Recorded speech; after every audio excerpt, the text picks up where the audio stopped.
Principle of Criminal Law berisi tentang prinsip-prinsip dari hukum pidana. So saudara-saudara harus banyak fokus gitu, memahami tentang the principles of criminal law, prinsip-prinsip atau asas-asas dalam hukum pidana. Dalam sesi ini, saudara sekalian, we will continue in a part 1, ya, jadi bagian 1, bab 1, nanti akan banyak dibantu oleh Pak Ridwan, mungkin sewaktu-waktu juga akan saya isi, tapi hari ini insya Allah saya bisa memberikan mengantarkan diskusi kita. Baik, apakah saudara sehat pada hari ini? Alhamdulillah. Alhamdulillah sehat, Sehat Pak. ya. Sehat, Pak. Semoga tidak ada yang terpapar corona, ya. Ya, sehat semuanya dan bisa mengikuti perkuliahan ini dengan baik dan seksama. Sebelum kita mulai, let's pray together with basmalah, saudara. Ya, kalau yang Islam, mari bersama-sama kita baca Bismillah. Bismillahirrahmanirrahim. Saudara sekalian, kesempatan ini saya akan gunakan untuk memaparkan bagian 1 dalam hukum pidana.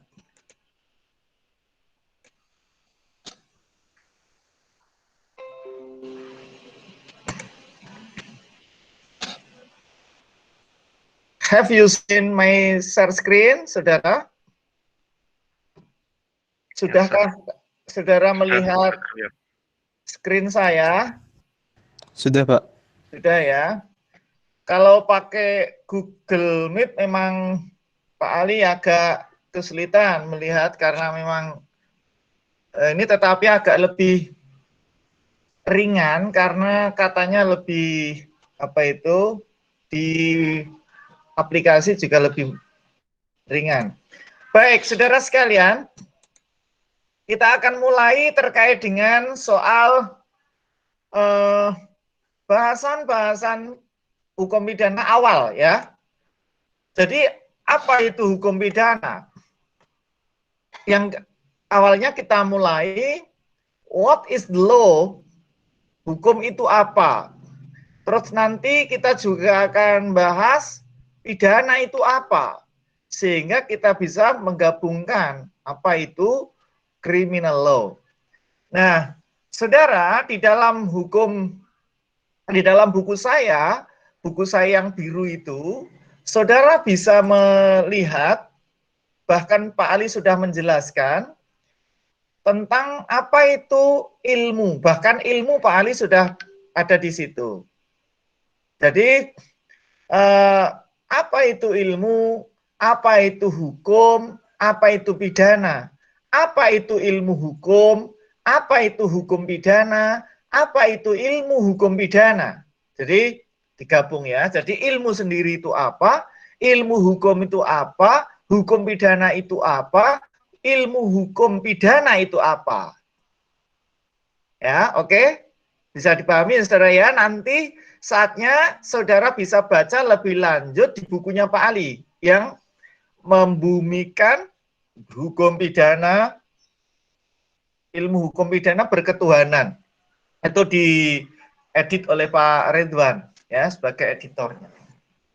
Baik, saudara sekalian, secara sekilas bahwa law atau hukum itu berwajah ya. Ini tapi saudara tidak harus full ya, tetapi ini setidaknya saudara bisa tahu. Tidaknya hukum, there are four facet, ada empat faset wajah dalam hukum. Yang pertama, hukum adalah peraturan, itu satu. Jadi hukum itu, pandangan pertama itu adalah peraturan. Jadi apa yang ada di dalam aturan peraturan perundang-undangan itulah hukum. Yang kedua, hukum itu kaidah. So, tidak hanya terbatas pada peraturan, karena kaidah itu kan bisa yang written and unwritten law. Jadi ada yang tertulis dan ada yang unwritten. Unwritten itu customary law or habitually law. Jadi saudara bisa tidak hanya sekedar yang tertulis, tapi yang tidak tertulis. Artinya yang kedua itu faset wajah yang kedua itu adalah kaidah. Yang ketiga adalah habit, ke perilaku. Jadi hukum itu berwajah juga perilaku. Perilaku siapa? Ya perilaku para aparatur, para pelaku hukum. Nah, pelaku hukum itu jangan hanya dianggap sebagai aparatur saja, bahwa kita sebagai warga juga pelaku hukum, ya. Atau kalau dalam bahasa Profesor Arif Sidarta, beliau sebut dengan istilah pengemban hukum, ya, pengemban hukum. Res beoefening, istilah beliau, ya, res beoefening. Di dalam buku saya juga ada itu, ya, pengemban hukum. Bukan pengembang, ya, bukan developer, bukan. Developer itu properti, ya. Tapi ini pengemban, pembawa. Jadi apa ya? Kalau ya pembawa itu tapi bukan persisnya bukan membawa bring, bukan membawa bring itu bukan, tetapi bila dialah yang perengkuh, mengemban. Nih, bahasa Jawa itu ngemban bayi gendong itu loh. Ya, paham ya? Yang Jawa mungkin, yang enggak Jawa mungkin sambil menyesuaikan. Jadi di dalam ilmu hukum ada istilah res beoefening. Itu pengembanan hukum, pengemban hukum itu tidak hanya para aparat, the legal structure dari hukum, tetapi juga bisa kita sebagai the citizenship of the state. Jadi satu negara, penduduk seluruh wilayah dari suatu negara. Nah, yang keempat adalah putusan pengadilan. Ya, yang keempat, wajah hukum yang keempat adalah putusan pengadilan. Putusan pengadilan itu kalau kita, makanya kita kalau dalam bahasa istilah hukum ya jurisprudence itu, putusan pengadilan.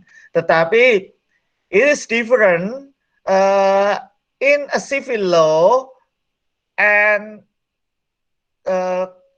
continental law. Jadi antara continental law sama civil law. Jadi antara hukum common law dan civil law. Kalau civil law, ya, jurisprudence itu memang punya have a binding force of authority, punya semacam kayak kekuatan mengikat, ya, gitu. Tetapi kalau kita ini kan ya tidak begitu mengikat, ya. Kalau common law itu mereka sebut dengan istilah the precedence, the binding force of precedence. Nanti pada saat saudara ngambil hukum pidana, penjurusan hukum pidana, kami akan berikan pemahaman yang lebih jauh terkait dengan soal civil law dan common law. Tidak hanya cuma civil law dan common law, karena ada 5 keluarga hukum. Sementara ini yang saudara ketahui kan hanya 2 itu keluarga hukum di dunia. The family of law di dunia ini, saudara, itu 2. Yang katakanlah kalau ekstrim ya civil, yang ekstrim kiri ya common, katakanlah begitu. Tetapi sebenarnya ada 5. Tapi tidak usah saya berikan semua, nanti saudara malah tidak paham, ya, malah bingung. Ya, ini aja yang saudara pahami. Jadi ada berapa wajah tadi? Ada 4 wajah dalam hukum. Jadi hukum itu apa saja? Hukum itu bisa berupa aturan, hukum bisa berupa kaidah, ya, tidak hanya tertulis tapi juga unwritten, bisa perilaku, dan putusan pengadilan. Oke, nah disinilah yang kemudian akhirnya banyak studi hukum, kemudian akhirnya ada yang terbelah menjadi sangat-sangat positivistik. Positivistik itu hanya melihat bahwa hukum just a norm, so just a written law, jangan jadi hanya melihat apa yang tertulis, seperti misalnya yang dikatakan oleh John Austin. Jadi hukum, law is a command of authority. Menurut John Austin, itu hukum adalah perintah dari kekuasaan. Artinya tertulis gitu. Jadi menurut mereka yang kemudian akhirnya dikembangkan juga oleh Kelsen lewat Reyneres Lehre, hukum ya, teori hukum murni, mereka menyebut tidak ada hukum jika selain hukum yang tertulis. Paham ya? Jadi gitu. Jadi artinya apa yang kita sebut dengan kaidah yang unwritten law bukan hukum. Apa yang kita sebut dengan habitually bukan hukum. Gitu ya. Yang hanya tertulis. Artinya ya andaikan misalnya bisa di kotak, ya yang katakanlah yang tadi hukum faset pertama, wajah 1 dan wajah 4. Itu kalau menurut positivistik. Ada aliran berikutnya yang sangat sosiologis, ya, sosiologis. Melihat bahwa hukum itu adalah perilaku masyarakat. Sehingga di situ kebiasaan, unwritten law, customary law, habitual law, ya, itu masuk. Oke, itu memulai saja. Ya. Pak Ridwan membuat paparannya bagus sehingga Pak Ali bisa menguraikan beberapa yang barangkali selama ini belum saya sampaikan. Oke, the next. What is the penal? Atau apa itu penal? Pidana, ya. Pidana is a punishment. Penal to punishment. Punishment itu apa? Penderitaan, nestapa, ya. Nestapa yang dikenakan kepada mereka yang melanggar hukum. Jadi saudara harus tahu nestapa atau penal ini atau derita ini bukan penderitaan yang tanpa authority. Kalau mereka dikenakan terhadap orang yang katakanlah tidak bersalah, ini ya tidak pidana namanya, itu ilegal. Atau kalau itu pengenaannya tidak berdasarkan hukum, berarti ilegal, itu bukan pidana, bukan penal. Sehingga pidana itu adalah kita jadi nestapa, derita yang diberikan oleh negara kepada pelaku pelanggaran hukum yang dijatuhkan oleh negara. Artinya oleh negara loh ya, oleh penguasa. Bukan oleh orang yang tidak tahu misalnya. Kalau seorang itu katakanlah salah ketika misalnya saudara ini tidak mengerjakan tugas, tidak dikerjakan tepat waktu, itu saudara bukan pidana namanya, ya, bukan pidana, tapi ya sanksi gitulah ya, tapi bukan pidana. Jadi hukum pidana itu apa, Pak? Hukum pidana adalah ini. Nah, baik. Menurut Mesker, saudara, hukum pidana itu adalah aturan hukum yang mengikatkan kepada suatu perbuatan yang memenuhi syarat-syarat tertentu, suatu akibat berupa pidana. Kalau dilihat dari sini, maka Mesker melihat bahwa hukum itu adalah aturan. Ya, jadi aturan hukum yang mengikat. Yang mengikat itu artinya yang menjerat. Yang menjerat perbuatan, tidak semua perbuatan, tapi perbuatan tertentu, ya. Terus kalau dia melakukan perbuatan itu akan diberikan akibat berupa pidana. Jadi dari pengertian Mesker ini, saudara, pertama ada aturan, ya, ada aturan hukum, terus kemudian yang mengikat, yang menyasar, yang mengenai atau yang menjerat suatu perbuatan. Perbuatan itu apa? Perbuatan yang memenuhi syarat-syarat tertentu, terus diapakan? Diberi akibat berupa pidana. Saudara, pengertian dari masker ini apakah bisa dipahami, saudara? Jadi inilah yang kita sebut sebagai hukum pidana.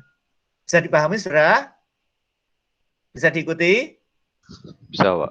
Oke. Yang kedua, menurut Simon.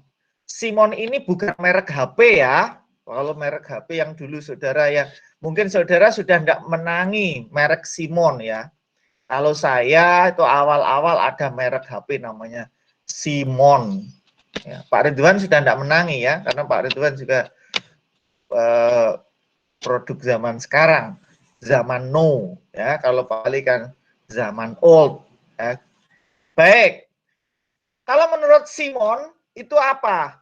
Yaitu keseluruhan larangan atau perintah yang oleh negara diancam dengan nestapa atau pidana. Menurut Simon pun masih melihat bahwa larangan atau perintah ini diberi nestapa, diberi derita atau penderitaan, yaitu pidana. Jadi kalau menurut Simon sudah langsung tegas isinya, hukum pidana itu adalah larangan atau perintah. Kalau saudara melihat, saudara sekalian melihat ya, saudara misalnya sekarang membaca pasal 362 KUHP. Silakan salah satu Pak Ridwan ditunjuk ya untuk membaca. Silakan open your penal code, saudara. Please open your penal code. Have you KUHP, saudara? KUHP wis duwe? Sudah punya, ditunjukkan semuanya? Oke. Baik, ya. Baik, silakan salah satu Pak Ridwan biar menunjuk. Oke, Mas Theo. Theo, please read your code. Baik, Pak. Oke. Pasal 362, barang siapa mengambil barang sesuatu yang seluruhnya atau sebagian kepunyaan orang lain dengan maksud untuk dimiliki secara melawan hukum, diancam karena pencurian dengan pidana penjara paling lama 5 tahun atau denda paling banyak Rp60. Baik, kalau begitu berarti itu merupakan perintah, apa larangan? Perintah, gitu ya? Perintah apa larangan? Iya dijawab. Menurut saya apa larangan? ya, baik, Pak. Menurut saya ini adalah larangan untuk mencuri, Pak, untuk mengambil hak orang lain. Ya. Betul. Larangan, prohibition. Jadi dia melarang, KUHP itu melarang. Tapi isinya di KUHP bukan hanya melarang, bukan hanya larangan, tetapi juga termasuk perintah. Misalnya apa? Perintah untuk menolong orang. Barang siapa tidak memberikan pertolongan kepada seorang yang perlu ditolong, misalnya ketika ada kecelakaan, saudara lewat, orang itu terlentang di tengah jalan, saudara kemudian tidak melakukan tindakan apa-apa, saudara kena pidana itu. Di dalam KUHP yang itu disebut adalah perintah untuk menolong. Saudara misalnya melihat ada orang kentir ning kali. Kentir ki apa? Hanyut ya. Hanyut di sungai. Nah, saudara diam saja malah mengabadikan lewat ponsel ya.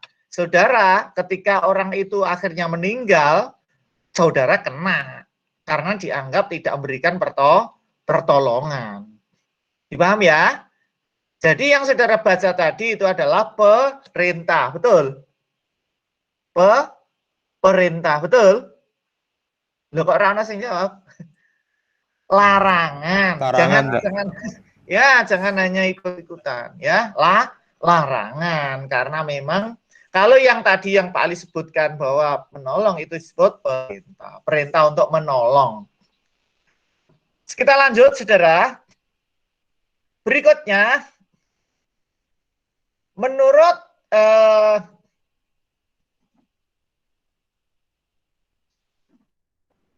Mesker sudah, oke. Mulyatno, saudara. Menurut Profesor Mulyatno, beliau menyebut bahwa hukum pidana adalah bagian dari keseluruhan hukum yang berlaku di suatu negara yang mengadakan suatu dasar-dasar dan aturan untuk satu, menentukan perbuatan yang dilarang dengan disertai ancaman atau sanksi pidana. Ya, itu satu. Jadi, menurut Profesor Mulyatno, hukum pidana itu memang bagian dari keseluruhan hukum yang berlaku di suatu negara. Karena di satu negara bukan hanya satu-satunya hukum pidana. Ya, ada hukum-hukum lain, ada hukum jenis lain. Misalnya hukum perdata, misalnya lagi hukum tata negara, misalnya lagi hukum agraria. Jadi tidak hanya pidana. Paham ya, saudara ya? Tidak hanya pidana. Oke. Berikutnya, nah, tapi yang dimaksud hukum pidana ini adalah jika aturan itu mengadakan dasar atau mengadakan norma untuk apa? Satu, menentukan perbuatan yang dilarang dengan disertai ancaman sanksi pidana. Dilarang dalam hal ini menurut Profesor Mulyatno adalah termasuk meliputi juga yang diperintahkan, ya. Jadi tidak hanya cuma yang dilarang, ada yang diperintahkan juga. Dong ya, satu ini. Paham, saudara? Paham, Pak. Yang kedua, menentukan kapan dan dalam hal apa si pelaku dapat dikenakan pidana. Jadi kalau misalnya seorang pelaku itu setelah katakanlah ditangkap, dituduh melakukan suatu tindak pidana, terus bagaimana cara menentukan ya kapan dan dalam hal apa pelaku itu dapat dipidana? Karena tidak semuanya pelaku tindak pidana bisa dipidana. Nanti pada saat saudara di perkuliahan akhir, the exemption of liability, jadi perkecualian terhadap pertanggungjawaban pidana, saudara akan ngerti ada beberapa orang yang tidak bisa dipertanggungjawabkan. Misalnya satu, orang yang dalam kondisi gila. Itu meskipun dia mencuri, jelas-jelas mencuri, barang buktinya juga ada, alat buktinya ada, korban juga tidak memaafkan. Tapi kalau dia itu gila, jelas tidak bisa dijatuhi sanksi atau pidana. Paham ya, saudara ya? Nanti di belakang saya jelaskan lebih lanjut. Yang ketiga, saudara, terus yang ketiga ini menentukan dengan cara apa dan bagaimana pengenaan pidana itu.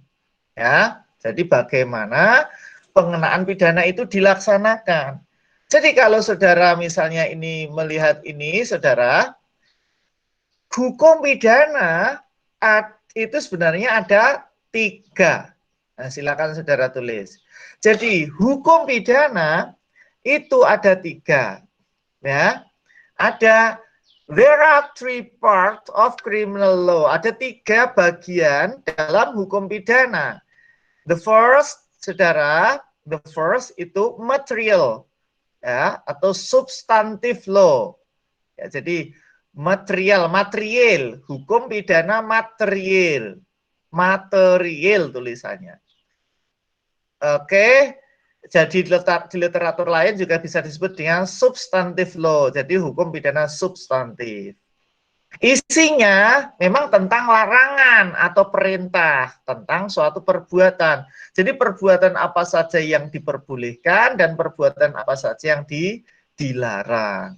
Itu yang kita sebut sebagai substantive law or material criminal law.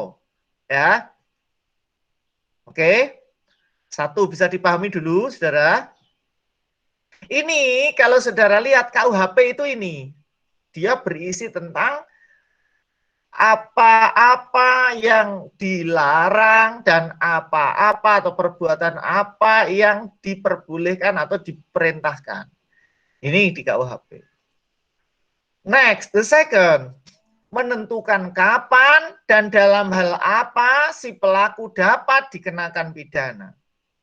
Ini tentu dalam proses atau prosedur, sehingga aturan hukum yang berada di kedua ini namanya adalah procedural criminal law atau formal law. Jadi formal criminal law, formal, hukum pidana formal.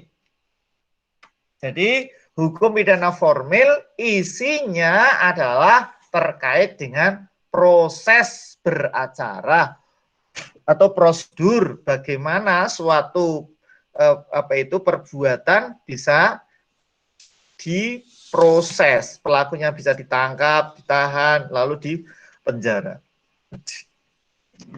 Kemudian, and the last, nomor 3, saudara, menentukan dengan cara bagaimana pengenaan pidana itu dilaksanakan, dieksekusi. Ini namanya executorial law, ya, atau penitentiary law, hukum pidana penitensier, atau hukum pidana eksekusi, ya, eksekutorial. Ya, jadi itu 3 hal. Jadi pertama itu terkait dengan soal hukum pidana substantif yang mengatur tentang apa yang diperbolehkan dan apa yang dilarang. Yang kedua itu mengatur tentang kapan dan saatnya proses dilakukan. Itu ada di dalam ranah hukum pidana formal. Kalau yang pertama tadi di KUHP, sekarang di KUHAP. Kemudian nanti yang 3 itu penitentiary law terkait dengan eksekusi, hukum pidana. Setelah dipenjara, gimana proses penjara itu? Nah, saudara, penitentiary law atau executorial law itu ada, nanti akan dibahas secara khusus ketika saudara ngambil hukum pidana. Kita lanjutkan, saudara. Jadi, menurut Mulyatno, saudara, criminal law atau hukum pidana itu mengatur tentang perbuatan apa saja yang diperbolehkan dan apa saja yang dilarang. Jadi apa toh pidana yang perbuatan yang boleh dan yang tidak boleh. Kemudian syarat-syarat apa untuk bisa menjatuhkan pidana itu. Dan yang ketiga adalah bagaimana cara mengeksekusi. Jadi prosedur di sini prosedur eksekusi ya, bukan prosedur untuk memproses penerapan hukum, bukan, tapi untuk memproses. Baik, kita lanjutkan saudara sekalian. Kalau begitu maka kita akan masuk kepada pembagian-pembagian dalam hukum pidana, atau saudara beri judul jenis-jenis hukum pidana, biar saudara paham ya. Yang pertama, saudara, jenis hukum pidana yang pertama atau hukum pidana yang pertama adalah material criminal law. Ini yang saya sebut dengan hukum pidana material tadi. Ya. Hukum pidana material. Mungkin saudara akan tahu ya. Nah, hukum pidana material itu apa? Adalah hukum pidana yang berisi tentang norma perbuatan apa yang diperbolehkan dan perbuatan apa yang dilarang.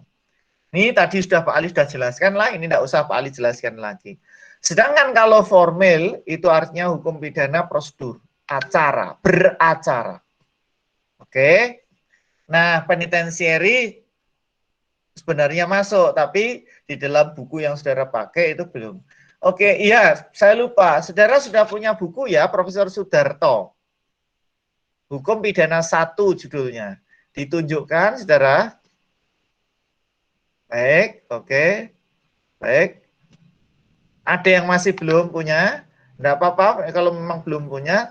Coba, kalau yang belum punya, coba raise your hand, ikut pakai apa itu, angkat tangan gitu loh, Paundria belum.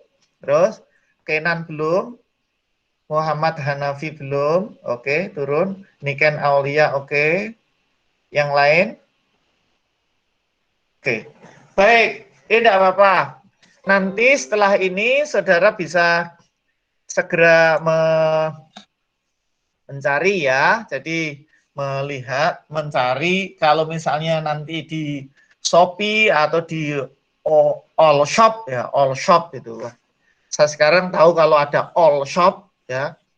Karena zamannya sekarang zaman OL semua ya. Jadi saya dulu diajari Pak Ridwan online begitu. Sekarang malah ketagihan untuk beli-beli online. Ya. Nah, saudara bisa beli pakai online. Buku Hukum Pidana 1 ya. Profesor Sudarto. Yang berikutnya, pembagian hukum pidana atau jenis hukum pidana yang kedua adalah hukum pidana umum dan hukum pidana khusus. Hukum pidana umum dan hukum pidana khusus. Ya.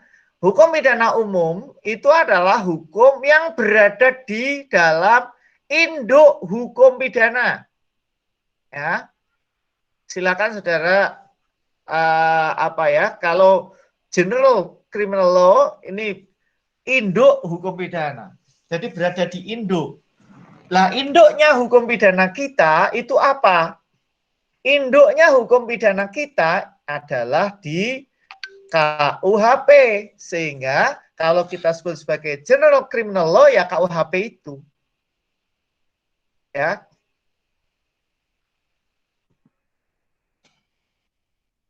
Yang kedua, saudara, specific criminal law, hukum pidana khusus. Hukum pidana khusus ini adalah aturan-aturan hukum yang tidak berada di KUHP atau hukum pidana yang bukan induk. Kalau contoh yang general criminal law itu adalah KUHP, specific criminal law ini misalnya adalah undang-undang terorisme, undang-undang korupsi, undang-undang money laundering, dan sebagainya. Oke, saya lanjutkan. Yang keempat, yang ketiga adalah hukum pidana codified, terkodifikasi, dan non-terkodifikasi. Nah, saudara saya kira sudah sangat paham apa makna kodifikasi, ya, karena pada saat saudara PTHI dulu, saudara sudah paham kodifikasi itu apa. Ada yang bisa menjelaskan, saudara, kodifikasi itu apa? Gitu. Silakan. Izin menjawab, Pak. Siapa itu? Maulana. Maulana, oke Maulana. Yuk, Maulana. Kodifikasi itu pembukuan, Pak. Jadi himpunan dari berbagai aturan jadikan satu. Pembukuan. Jadi tepatnya oke, bisa juga betul, tapi tepatnya bahwa ini disebut dengan kodifikasi adalah ya pembukuan atau pengumpulan berbagai aturan dalam satu kitab, dalam satu buku kitab. Kalau saudara itu lihat ya di dalam KUHP itu namanya adalah pembukuan atau kodifikasi. Jadi kodifikasi itu adalah pembukuan berbagai macam peraturan perundangan atau perbuatan dalam satu kitab. Nah, kalau saudara buka di KUHP saudara, oke, please check your penal code, cek ya. Itu saudara di situ ada 3 buku. Jadi ada 3 buku ya. The first, buku pertama tentang pernah lihat apa belum? General principles, ketentuan-ketentuan umum, ya. Yang kedua tentang kejahatan, ya. Yang ketiga tentang pelanggaran, ya. Jadi saudara sekalian, kalau saudara lihat lagi di dalamnya di kejahatan and the second book ya, di buku 2. Saudara di situ akan melihat tidak hanya satu perbuatan, banyak perbuatan ya, saudara cek ya. Ada pencurian, ada perampokan, ada penipuan, ada perzinahan, ada kumpul kebo, summon leven, ya, ada overspell, ada pembunuhan, ada penganiayaan, ada pemerkosaan, di situ kumpul jadi satu. Nah, itulah yang kita sebut dengan pembukuan. Sekarang ini kalau saudara lihat itu ada omnibus law itu sebenarnya adalah kodifikasi, pengkodifikasian dari peraturan perundang-undangan. Ya, pengkodifikasian. Cuma pengkodifikasiannya tidak rapi ya. Artinya gini, pengkodifikasian yang rapi itu kayak yang kayak KUHP. Jadi ketentuan umumnya jadi satu, ada di ada di buku 1, kemudian berikutnya ada perbuatan atau peraturan-peraturan. Tetapi memang susah membuat kodifikasi dalam lapangan hukum lain ya. Kalau hukum pidana kan jelas, normanya itu jelas. Bukan karena Pak Ali, Pak Ridwan itu orang hukum pidana ya, tetapi memang hukum pidana itu normanya jelas gitu. Saudara cek ya, misalnya saudara cek saja kata dalam hukum pidana itu kan jelas dan sangat eksak ya, sangat eksak. Coba saya beri contoh, makanya nanti kalau saudara tidak terbiasa dengan berpikir eksak, ya jangan main hukum pidana ya, tidak usah ngambil hukum pidana. Misalnya begini, yang barusan tadi sudah saudara baca, siapa tadi? Itu barang siapa dengan sengaja mengambil barang yang sebagian atau seluruhnya kepunyaan orang lain, ya toh, diancam karena pencurian dengan pidana sekian. Itu artinya adalah rigid. Barang siapa itu artinya the person, perseorangan, ya. Siapapun perorangan, kan gitu. Tapi di dalam hukum pidana ada aturannya juga. Perorangan yang tadi gila, perorangan yang dalam kondisi nudwir, perorangan yang dalam kondisi overmah, itu dikecualikan. Nah, jadi saudara harus pinter dalam teori. Makanya teori dalam hukum pidana luar biasa, saudara harus pinter. Yang kedua, dengan sengaja. Ya, what is intention? Apa yang disebut dengan intention, sengaja itu? Itu juga ada teorinya. Barang siapa dengan sengaja. Kalau orang ngambil barang tapi tidak dengan sengaja, masuk enggak kategori 362? Coba, masuk enggak? Tidak kan? Karena di situ tertulisnya adalah dengan sengaja. Dong ya? Dengan sengaja. Mengambil barang. Oke. Mengambil, oke, kita sudah sama tahu. Mengambil barang. Kalau yang diambil bukan barang, masuk enggak kategori itu? Enggak masuk. Jadi definisi barang harus cetha. Makanya orang hukum pidana itu biasa berpikir legal formal gitu. Kalau sebagian orang mengkritik orang hukum pidana itu kacamata kuda, letterlek. Tetapi sebenarnya tidak, karena di dalam hukum pidana itu ada yang disebut dengan penafsiran, interpretasi. Lah interpretasi itu banyak. Nah, nanti kalau saya bahas di sini nanti saudara bingung. Nanti aja lah ya, lain waktu lah ya. Nanti tak berikan nanti. Apalagi kalau saudara nanti ngambil hukum pidana, tak berikan semuanya. Baik. Sampai mana tadi? Hukum pidana, kodifikasi dan non-kodifikasi. Ya, kodifikasi dan non-kodifikasi. Yang non-kodifikasi itu artinya adalah hukum pidana yang di luar KUHP. Misalnya, saudara lihat tadi ada undang-undang The Money Laundering Act, ya, atau perdagangan orang, atau The Corruption Act, ya. Jadi korupsi, undang-undang korupsi itu juga merupakan salah satu contoh dari non-codified criminal law.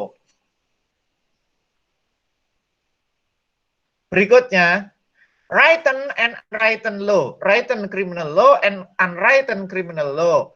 Kalau saudara tadi sudah Pak Ali sebut, written itu artinya yang tertulis, dan unwritten itu artinya kebiasaan, customary, atau hukum yang tidak tertulis.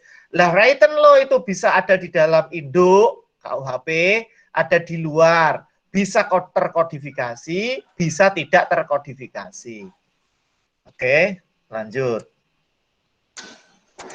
National Criminal Law dan International Criminal Law. Kalau National Criminal Law itu artinya hukum pidana yang berlaku di satu wilayah negara, hanya satu. Kemudian kalau International Criminal Law itu artinya hukum pidana yang berlaku lintas batas negara. Tidak hanya satu, bisa dua, bisa tiga, bisa empat, bisa seluruh. Ya, artinya hukum pidana internasional itu yang penting pokoknya bisa sudah cross border, sudah lintas batas negara, itu sudah disebut international law. Ya. Jadi kalau misalnya saudara itu misalnya ada satu perjanjian antara Indonesia dengan Malaysia, meskipun just two state, hanya dua negara yang kita sebut dengan bilateral saja, itu sudah bisa kita sebut sebagai hukum internasional. Paham ya? Oke, jadi sudah lintas cross border state. Jadi tidak sudah lintas batas negara. Lanjut, saudara.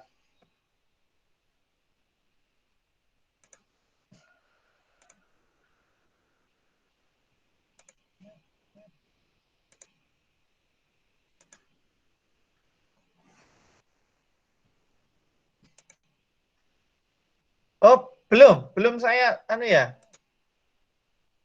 Oke. Ini national and criminal and oke. Ini yang kelima. Yang keenam, oh enggak, sekarang. Kita agak cepat saja biar kita bisa.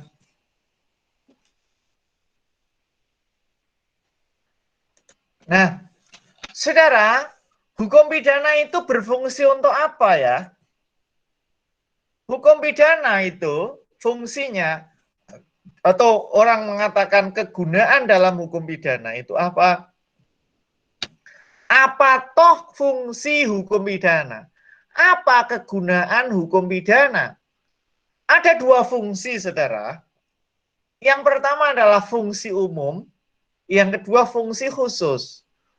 Fungsi umum, sebagaimana umumnya pada hukum apapun, itu memiliki fungsi yang sama. Apa itu? Yaitu menjaga ketertiban.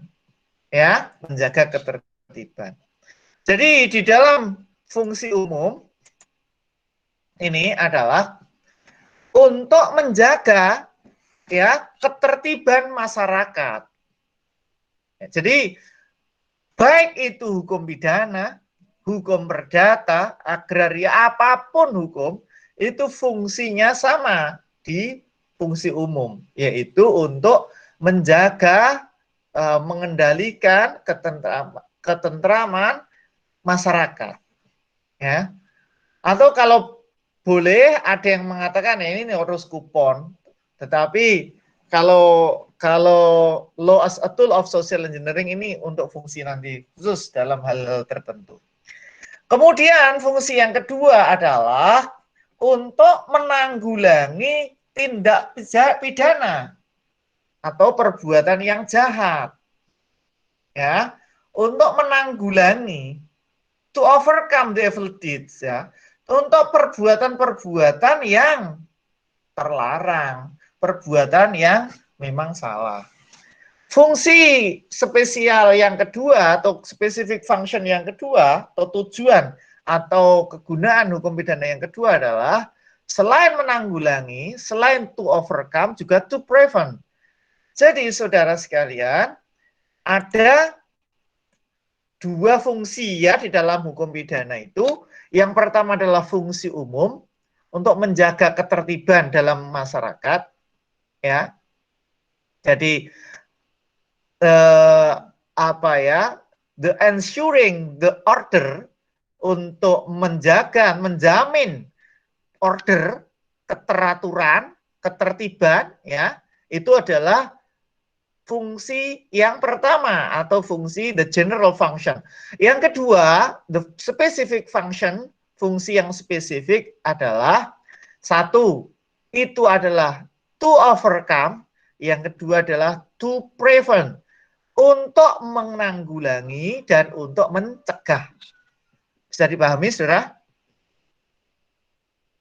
Bisa diikuti ya? Itu fungsi dalam hukum pidana.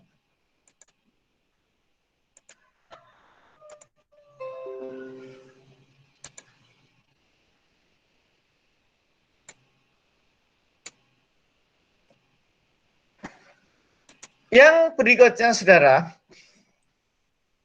principle of criminal law, prinsip-prinsip dalam hukum pidana, saudara. Hukum pidana itu ada yang mengatakan bahwa hukum pidana itu kok kayaknya bukan hukum ya, gitu. Hukum pidana itu hanya berisi tentang sanksi. Ini dari Van Kant. Kayaknya hukum pidana ini bukan hukum deh, karena hanya berisi sanksi. Bahkan Van Kant menyebut hukum sanksi. Nah, hukum sanksi. Padahal kita sama-sama tahu bahwa di dalam hukum pidana, kalau yang kemarin Pak Ali jelaskan, selain sanksi, selain yang ada di dalam norma, di dalam criminal law juga berisi consists of value, berisi tentang nilai.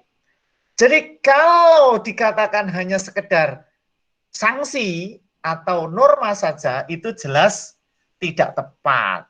Oleh karena itu, Pak Ali juga tidak setuju atas pandangannya Van Kant ini. Jadi hukum pidana bukan hanya sekedar sanksi, tapi hukum berisi juga norma nilai. Nah, saudara, hukum pidana itu harus saudara terapkan setelah hak hukum atau setelah jenis-jenis hukum lain digunakan. Ya, jadi saudara, hukum pidana ini yang saudara harus pegang ya. Kalau nanti apalagi saudara jadi seorang jaksa, atau hakim, atau penyidik, saudara. Jadi prinsip hukum pidana itu adalah subsidiaritas. Subsidiaritas itu artinya ya bukan jalan utama, bukan hal yang harus diutamakan. Karena kalau ada sengketa terkait dengan hukum pidana, saudara wajib mencari alternatif jalan lain, ya, mencari alternatif jalan lain selain pidana. Ingat bahwa yang namanya pidana itu sangat keras. Pidana itu sangat keras. Jadi hati-hati, bisa mateni wong, bisa memenjarakan orang, itu pidana. Maka menakutkan kalau kita bicara pidana itu. Sehingga saudara sekalian, di dalam prinsip hukum pidana yang tadi bahwa hukum pidana itu harus kita dorong ke belakang, artinya jangan jadi pilihan utama, itu kita sebut sebagai ultimum remedium. Silakan ditulis ya. Ultimum remedium. Jadi ultimum remedium itu artinya hukum pidana harus digunakan sebagai the last resort. Jadi sebagai upaya terakhir. Upaya terakhir ketika hukum-hukum lain sudah tidak mempan. Paham ya? Misalnya saja, ada pencurian. Ya, memang sebaiknya diselesaikan non-penal dulu. Diselesaikan jangan melalui hukum pidana dulu.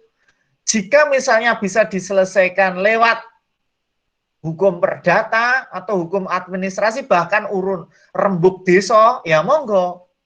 Kalau memang tidak bisa diselesaikan lewat itu, proses dalam hukum pidana. Bisa dipahami? Do you understand? Yes. Oke. Berikutnya, saudara, kenapa hukum pidana itu harus didorong ke belakang, jangan dimula-mula, jangan primum remedium, lawan dari ultimum itu adalah primum. Primum, bukan premium ya. Salah kalau seringkali saya dengar itu beberapa dosen itu menyebut premium. Ya dikira kayak Pertalite apa ya Pertamax itu. Bukan ya. Bukan premium. Primum. Jadi lawan dari ultimum remedium itu adalah primum. Primum remedium itu artinya obat utama. Kalau ultimum remedium obat terakhir. Paham ya? Nah, kenapa hukum pidana harus didorong ke belakang? Karena hukum pidana itu sanksinya sungguh keras.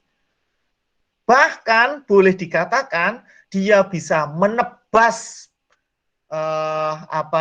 menebas haknya sendiri. Makanya disebut di situ adalah pedang bermata dua. Ini double edged sword. Jadi ada double edged sword ini artinya adalah pedang bermata dua. Di satu sisi pedang ini digunakan untuk melindungi korban, tetapi di sisi lain dia juga mengenai tubuh pelaku. Paham ya? Nah, jadi kalau dia katakanlah, kalau orang yang menganiaya, dianiaya, ini kan artinya dia melukai atau mengganggu orang lain, melanggar hak orang lain, yaitu hak pribadinya, hak tubuhnya. Tapi di sisi lain, kalau dia dikenakan pidana, juga akan terganggu haknya oleh pidana. Sehingga di satu sisi dia melindungi, di sisi lain dia juga mengancam. Inilah yang kita sebut dengan double edged sword. Jadi pedang bermata dua.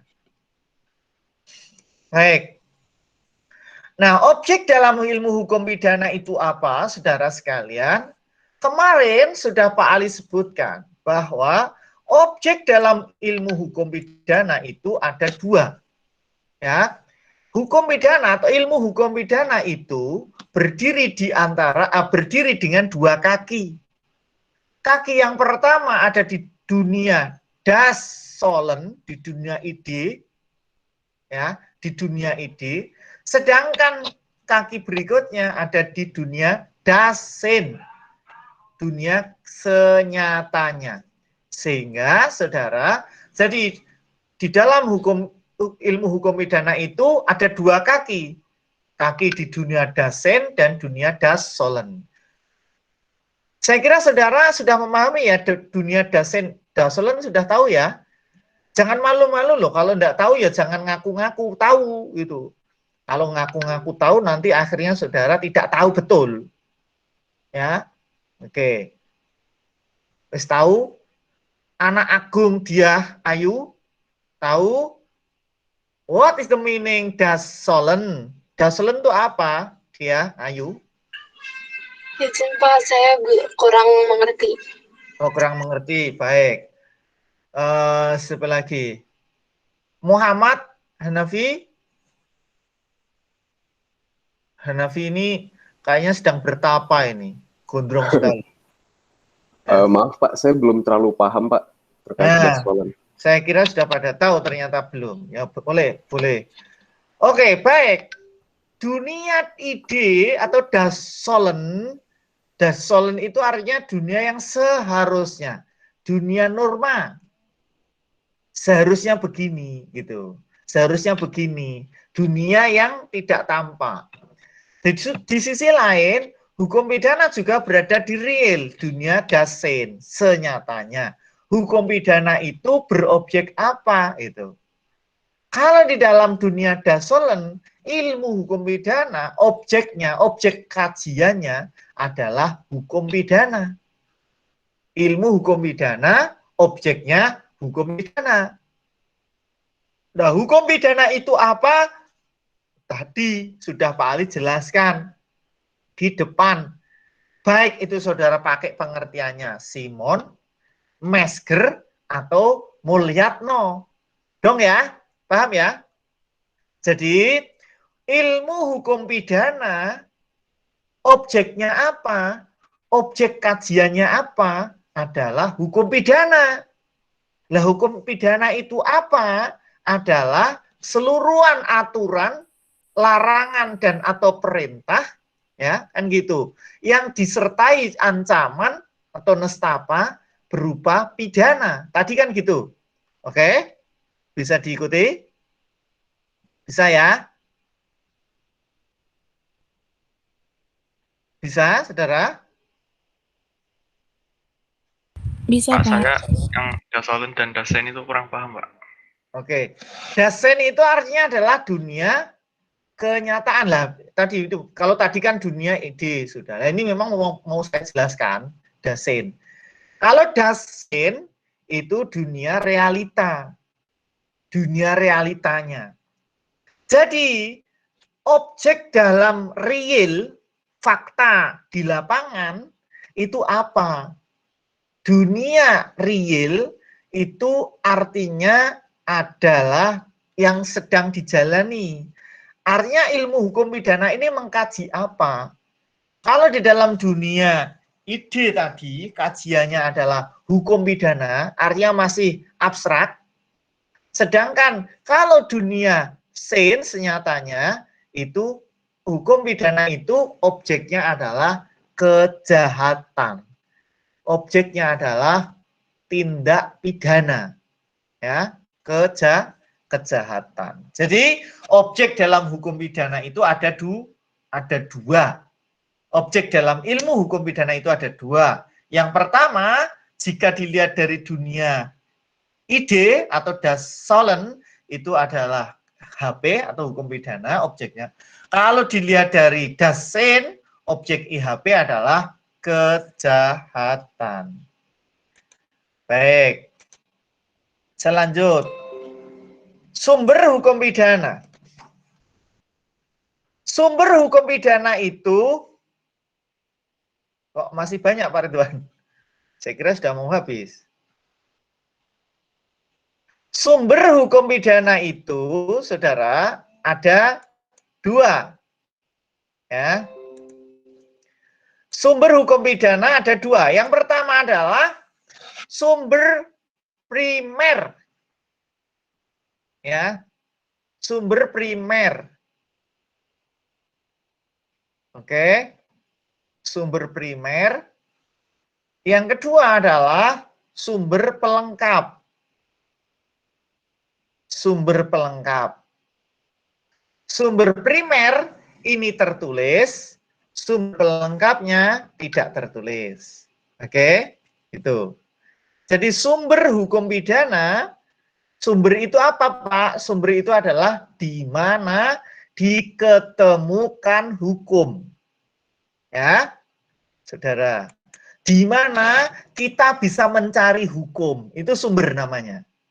Kalau saudara, di mana bisa diketemukan air, kan sumber air, sumber mata air namanya, ya toh?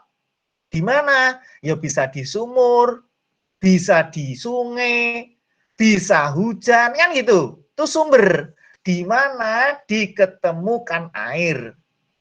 Nah sekarang, di mana kita bisa temukan hukum pidana, kan gitu. Paham ya? Di manakah bisa kita temukan hukum pidana? Ada dua ternyata. Yang pertama di pokok, ya, primer, sumber primernya, yaitu tertulis. Jadi sumber tertulis dan sumber tidak tertulis, kan gitu. Jadi sumbernya, sumber mata air tadi bisa di yang asli, katakanlah sumber asli dari Tuhan, dan sumber buatan, kan gitu seolah-olah kalau boleh disepadankan. Nah, sumber asli dari Tuhan, misalnya katakanlah dari hujan, dari sumber mata air, kan gitu. Itu sumber Tuhan. Kalau sumber yang buatan, misalnya kita buat sumur, galian, itu kan buatan. Paham ya? Oke. Jadi, begitupun juga dalam hukum pidana. Sumber hukum pidana itu apa saja? Ada yang sumbernya tertulis dan ada yang tidak tertulis. Lah yang tertulis itu terdiri atas sumber yang pokok, ya, sumber pokok dan sumber lain. Ya. Sumber pokok itu ada di dalam KUHP. Sedangkan sumber lain, tapi karena ini masuk kategori tertulis, maka disinilah letak undang-undang non-codified tadi. Bisa diikuti, saudara? Disinilah letak dari undang-undang yang non-codified. Nah, di sini letaknya codified criminal law. Jadi, sumber utama yang pokok adalah KUHP. Saya ulangi, sumber utama yang pokok adalah KUHP. Atau sumber tertulis yang induk atau yang pokok adalah KUHP. Sedangkan sumber tertulis yang tidak pokok atau yang lain adalah di luar KUHP. Apa itu? Ya undang-undang, misalnya money laundering dan sebagainya. Pak Ali kok sudah terasa capek ya? Ada pertanyaan? Biar Pak Ali tidak terlalu capek. Jangan dikira loh ngajar online begini ya capek juga. Ya, saudara tinggal hanya mendengarkan karo ngowah-ngowoh ya. Makanya kalau Pak Ali itu, Pak Ridwan sudah mulai mewarisi gayanya Pak Ali. Kalau ngajar begini itu harus fokus. Kalau dia itu tidak fokus, disambi karo ngobrol sana ngobrol kiri gitu, di off, apa itu Pak Ridwan, dikeluarkan itu, di kick ya, apa namanya, ya gitu. Makanya saudara yang fokus, dosennya wis mengeluarkan berbagai, memeras otak, kok saudara tinggal hanya apa kui guyonan karo kancane atau itu ya di-kick saja Pak Ridwan, ya. Baik. Any question? Ada pertanyaan sebelum kita lanjut, saudara? Izin bertanya, Pak. Oke, Anak Agung Ayudia. Iya, Pak. Saya masih kurang ngerti tentang yang complementary atau unwritten law itu, Pak. Hukum yang nggak tertulis di sini tuh maksudnya tuh emang yang tidak tertulis atau hukum yang tertulis tapi berada di luar yang primary hukum ini, Pak? Ya, tidak tertulis. Jadi unwritten law atau complementary yang hukum pidana sumber pelengkap itu adalah betul-betul tidak tertulis. Misalnya tadi yang ada di masyarakat berupa perilaku, ada berupa kebiasaan, atau perilaku yang ajek yang di masyarakat. Misalnya contoh ya, contoh. Customary law atau unwritten law itu misalnya begini. Saudara jangan saudara dah, contohnya ndak enak ini, ya. Nah, nanti si X hidup bersama Samen Leven dengan Y. Ya. Di dalam KUHP itu tidak ada. Tidak tertulis, ya. Tertulisnya tidak ada.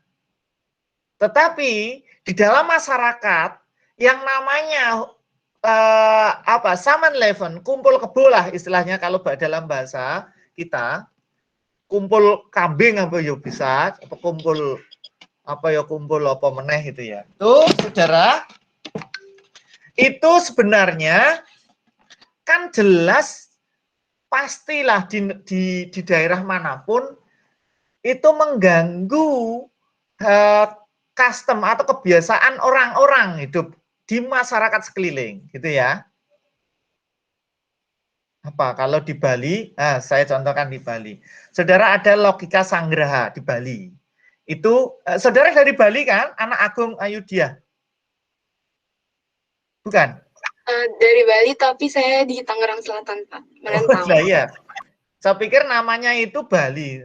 Ternyata memang banyak juga nama itu, tapi dari Solo malahan, ya. Tapi tidak apa-apa.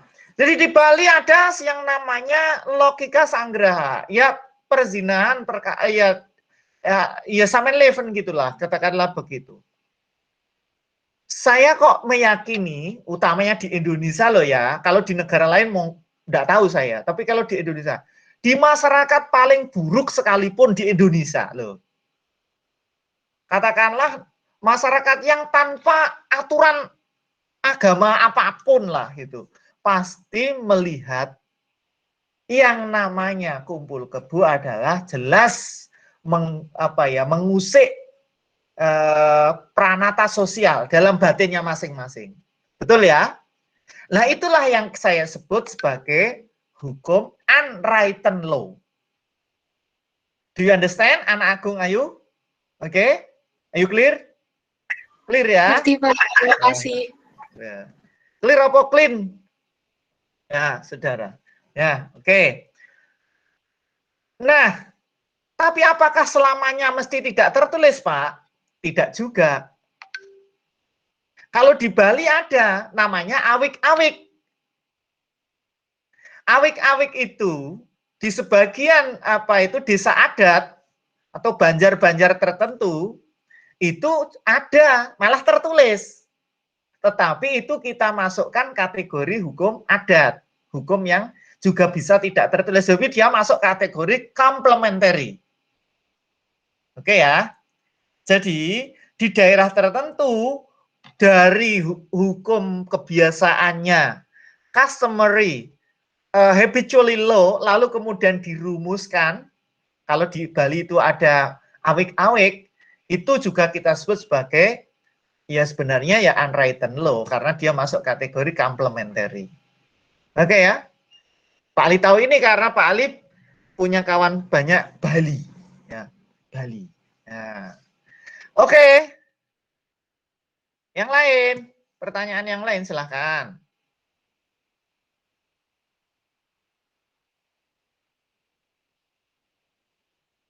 Oke. Nah, kalau begitu Pak Ali lanjutkan ya.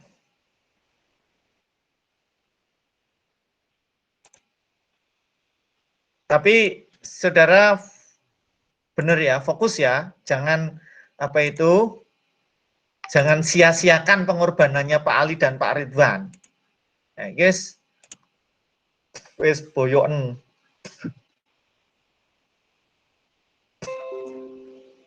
Oke, sudah tampil? Sudah, Pak. Sudah. Baik. Saya akan menyampaikan, saya kira ini ronde kedua. Nanti setelah ini selesai, kita sudahi. Ya. Baik. Saudara sekalian, apa kita mulai dari KUHP? Penal Code. Saudara, lihat KUHP saudara. KUHP saudara, singkatannya apa itu? Kepanjangannya apa KUHP itu? KUHP itu singkatan dari apa? Kitab Undang-Undang Hukum Pidana, Pak. Pidana, Pak. Baik, betul. Kitab Undang-Undang Hukum Pidana. Kitab Undang-Undang Hukum Pidana itu nama aslinya karena itu sebenarnya adalah terjemahan. Saudara, itu terjemahan. Coba tunjukkan di kamera. Ya. KUHP saudara itu adalah KUHP translate dari Belanda. Dari bunyi aslinya sebenarnya adalah Belanda. So, nama aslinya itu saja Wetboek van Strafrecht voor Nederlands Indie. Wetboek van Strafrecht voor Nederlands Indie. Oke, silakan saudara baca bersama-sama. 1, 2, 3. Enggak meneng wae. Ayo di-on-kan. Audionya di-on-kan. 1, 2, 3.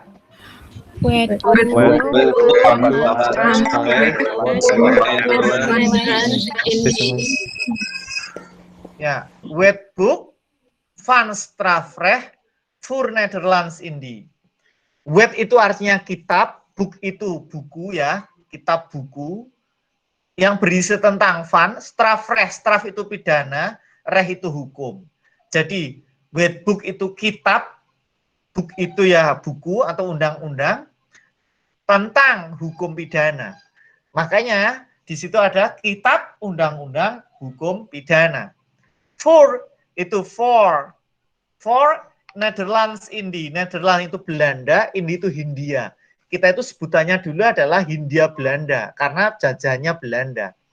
Jadi awal mula nama KUHP yang saudara pegang itu adalah Wetboek van Strafrecht voor Nederlands Indie, WVS VNI.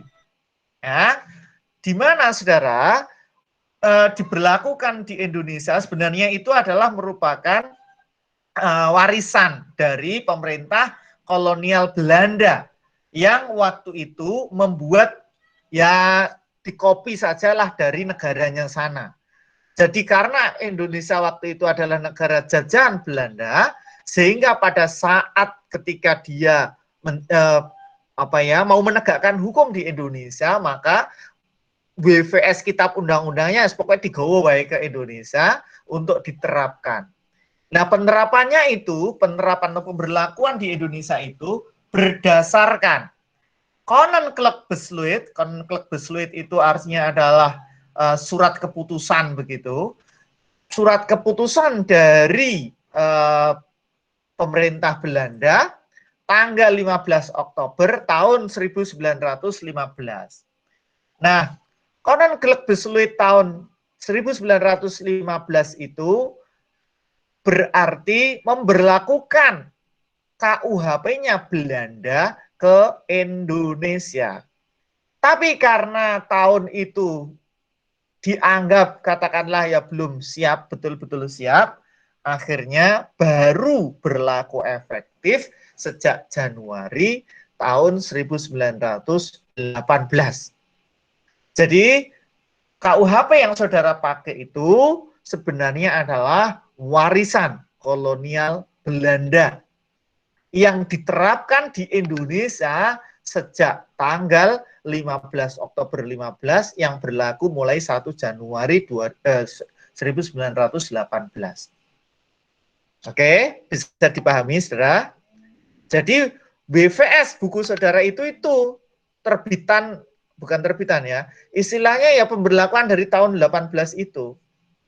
Nah, saudara, WVS Belanda saja itu dibuat tahun 1881. WVS Belanda. Nah, terus mulai berlaku tahun 1886 di Belandanya sana. Bisa dibayangkan 1886. Berarti sudah berapa ratus tahun sekarang? Hampir 200 tahun, 150 tahun ya. Sekarang. Bayangkan saja segitu. Kok sekarang masih tetap kita pakai? Nah, Makanya kalau yang mengkaji hukum pidana, Pak Ali biasanya seringkali untuk mengadakan kritik-kritik terhadap KUHP. Nah, saudara, kalau kita panjangkan lagi, sebenarnya KUHP-nya Belanda itu pun juga merupakan warisan dari kode penal Perancis. Jadi sebenarnya dia juga merupakan warisan. Perancis sendiri merupakan warisan atau sebenarnya nginduk kepada kode Hammurabi saat masih Babilonia dulu. Jadi kalau boleh dikatakan ini berarti produk zaman sangat kuno, makuno. Wis tua banget. Dari Babilonia Hammurabi turun ke Perancis, Perancis turun ke Belanda, Belanda turun ke Indonesia. Nah, sekarang masih tetap dipertahankan. Harusnya sudah mulai harus dibunuh itu. Ya, KUHP. Tapi lagi-lagi ini soal kemauan. Banyak sekali masyarakat bahkan mahasiswa kita yang tidak paham. Kemarin malah ikut demo. Ketika kita mengajukan rancangan KUHP yang sudah bagus ditolak oleh mahasiswa. Jadi saudara tidak usah ikut-ikutan begitu. Malah ora jelas menunggu ya. Kajiannya orang mateng gitu. Pokoknya yang penting gerudak-geruduk gitu, enggak usah ya. Ikutlah kegiatan-kegiatan yang memang saudara sekarang sedang geluti apa ya tentang keilmuan. Lanjut ya.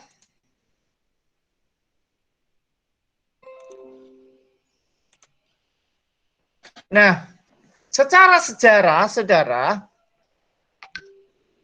tadi WVS Belanda itu dibuat tahun 1881.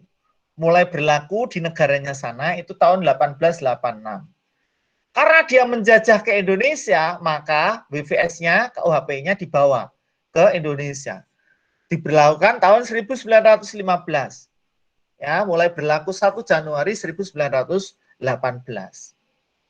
Nah, Indonesia sendiri itu merupakan negara yang banyak penjajah.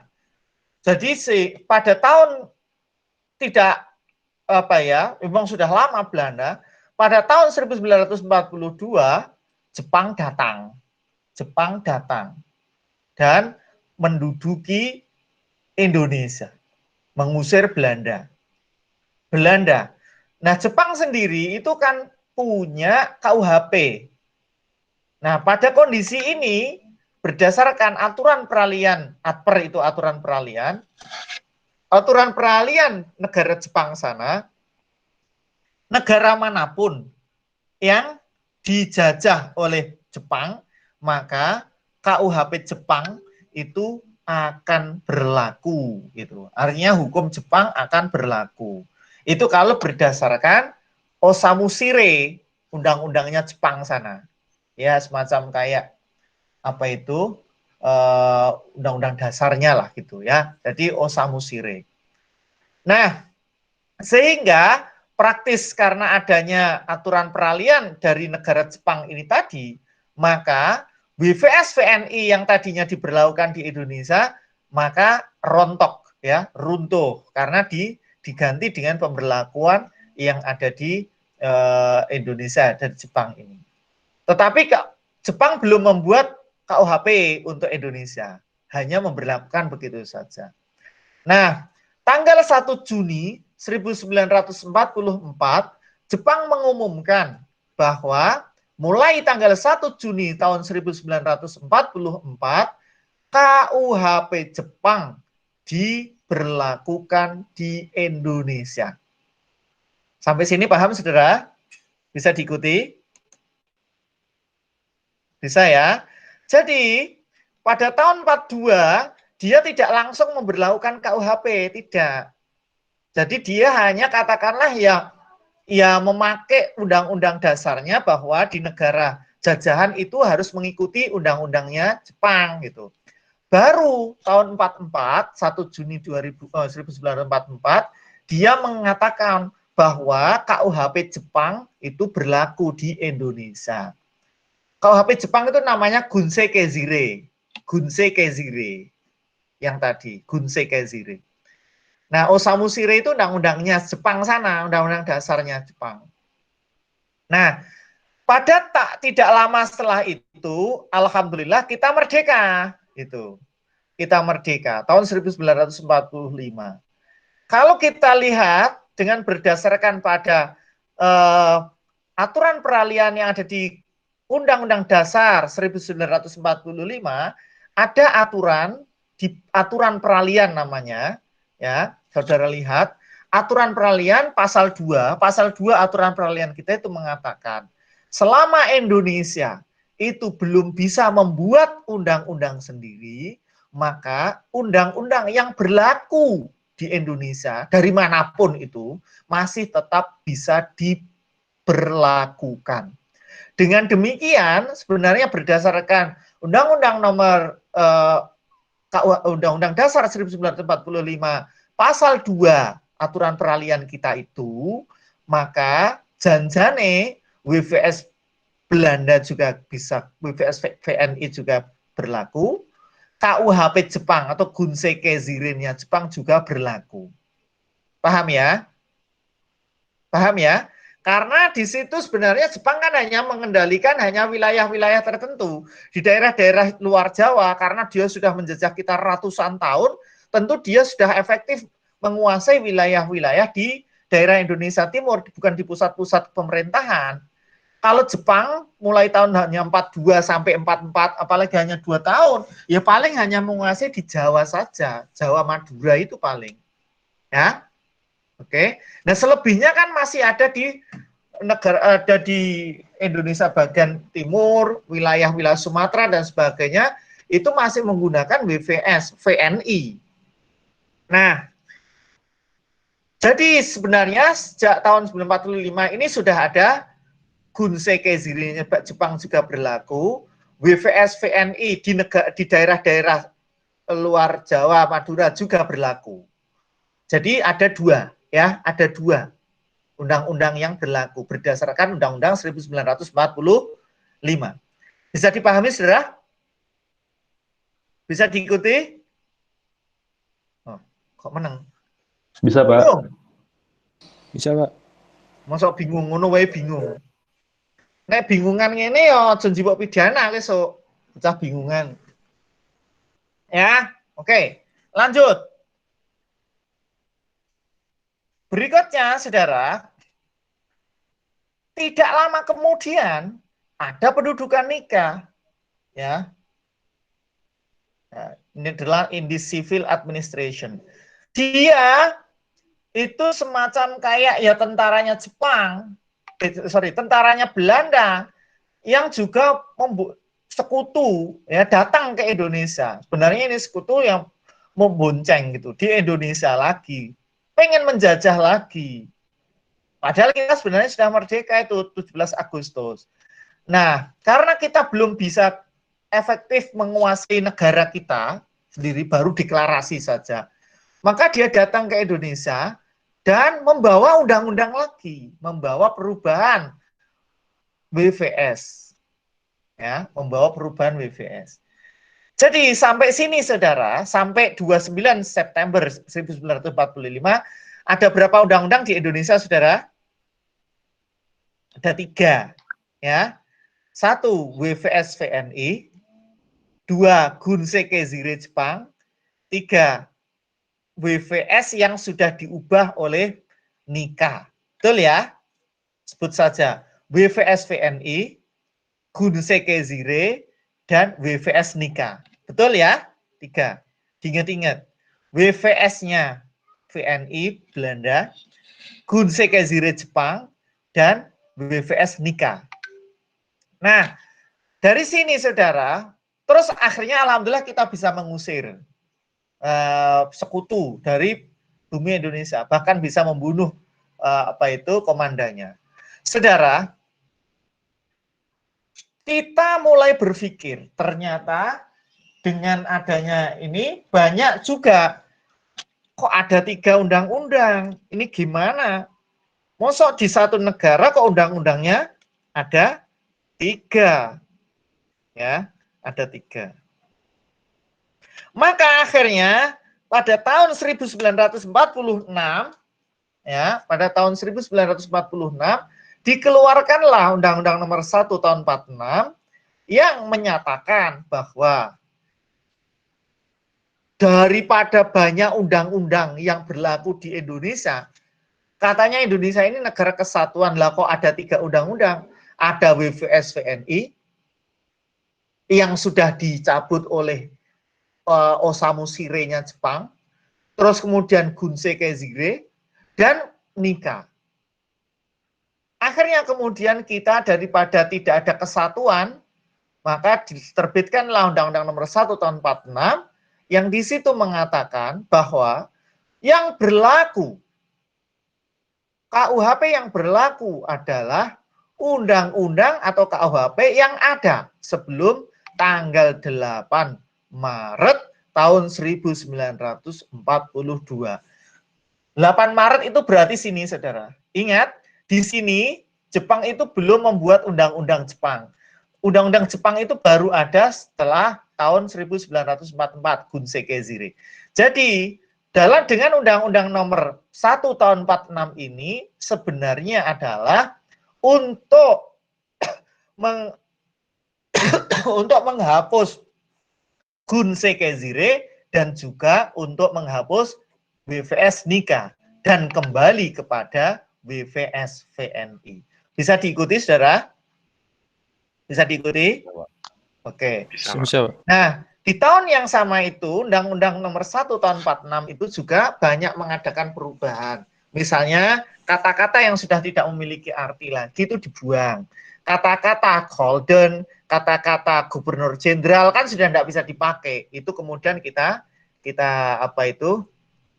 gunakan bahasa Indonesia.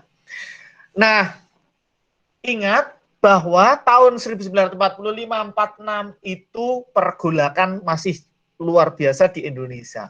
Pemerintah Jakarta itu belum bisa menguasai seluruh wilayah Negara Kesatuan Republik Indonesia.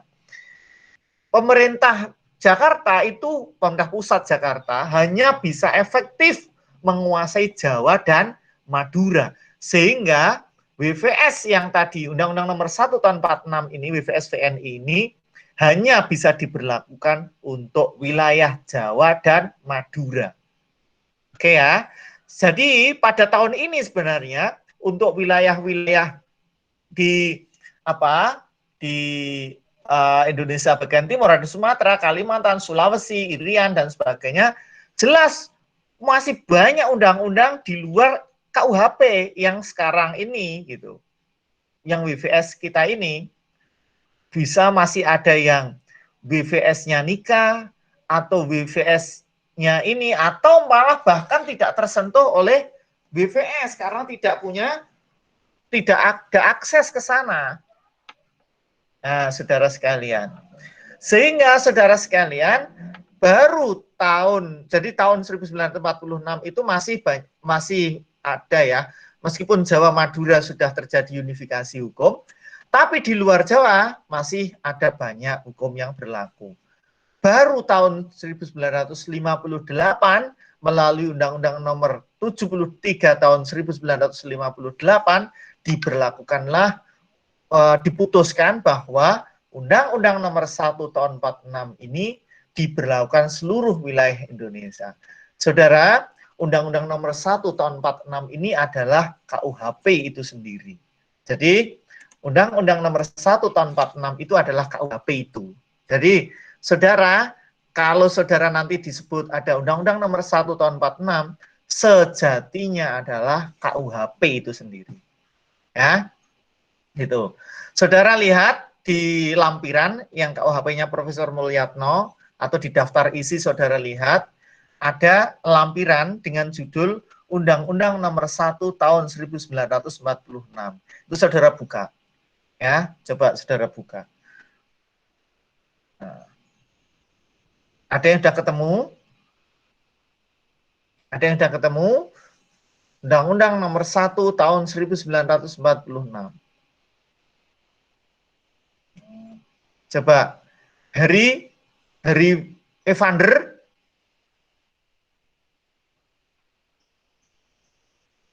Aslinya mana? Iya, Pak. Where do you come from, Harry? Dari mana? Ya, dari Jakarta, Pak. Oh, bukan Madagaskar ya? Bukan, Pak. Bukan. Gak kira Madagaskar. Madagaskar apa? Mana gitu? Pakistan. Kak, berbau-bau Pakistan. Enggak, Pak. Asli Jakarta, Pak. Asli Jakarta. Ya udah. Saya hampir saja. Wah, ini kalau ada dari Madagaskar kan full harus bahasa Inggris. Ya, baik. Please read our penal code. Silakan baca. Bagaimana, Undang-Undang Pak? 146. Tadi suaranya agak putus-putus, Pak. Oke. Undang-Undang nomor 1 tahun 46. Sudah ketemu, Saudara? Please check in your criminal code. Dicek di KUHP-nya, Saudara. Ya. Yang di KUHP ya, yang di Ya, Pak. bukan di buku lain. Nah, buku lain tidak ada itu. Di bagian lampiran. Di bagian lampiran. Ya. Barang siapa dengan kekerasan atau dengan ancaman kekerasan, dengan mencerai-beraikan persidangan badan membuat undang-undang pemerintahan atau perwakilan rakyat yang dibantu. Bukan itu. Bukan. Bukan. Undang-Undang nomor 1 tahun 46 itu tentang apa? 1 tahun 46. Ya.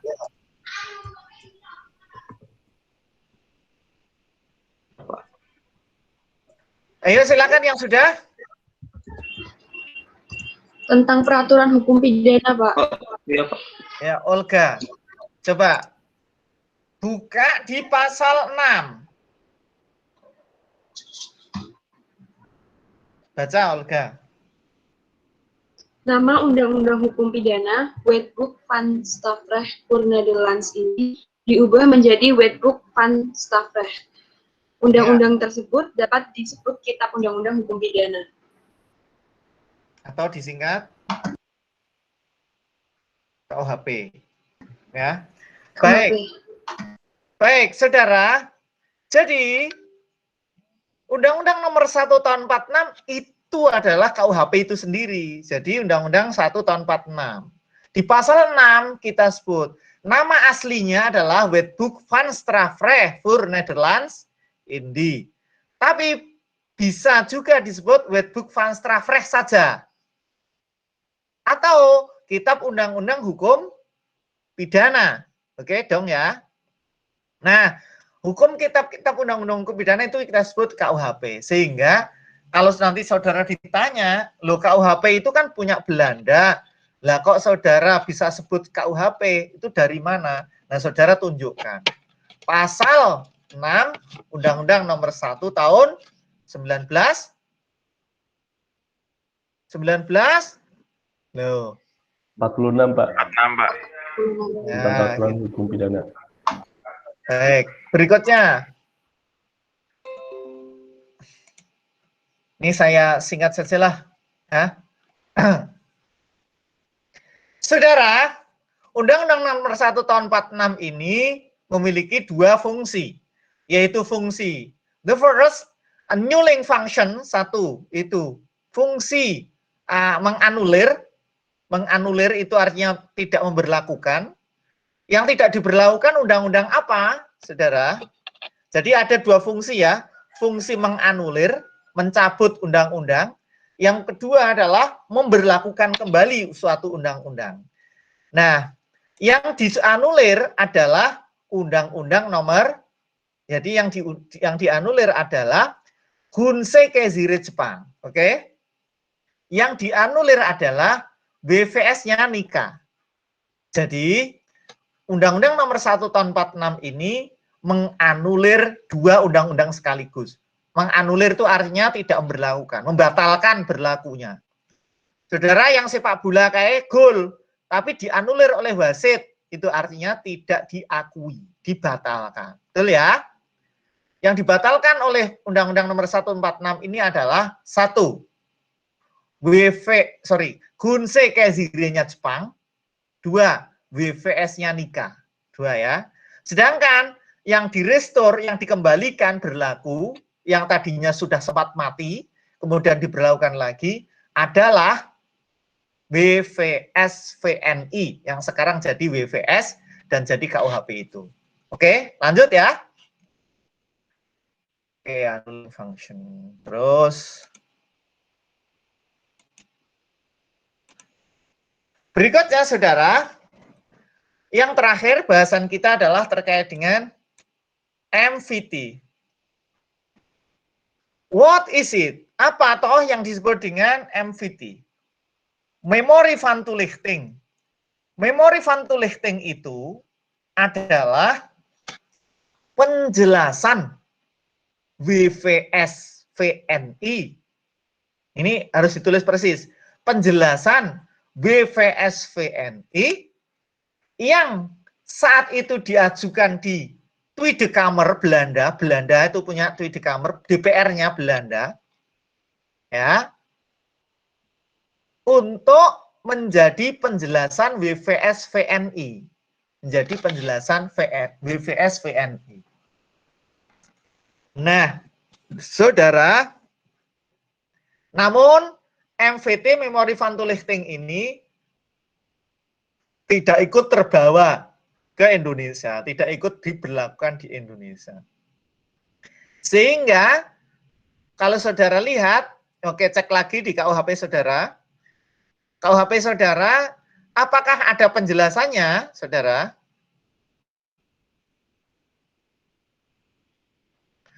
Apakah ada penjelasannya?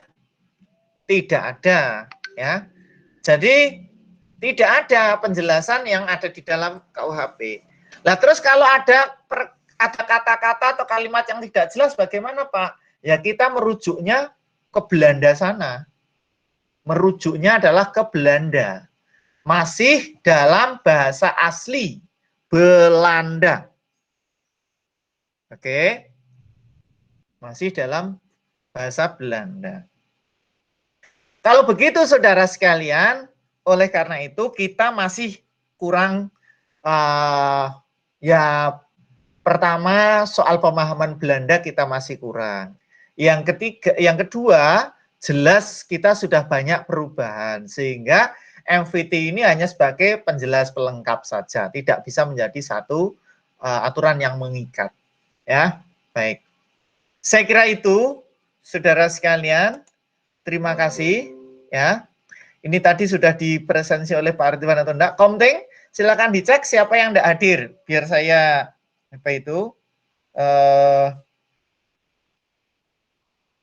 saya present. Siapa? Baik. Saya tutup dulu. Assalamualaikum warahmatullahi wabarakatuh.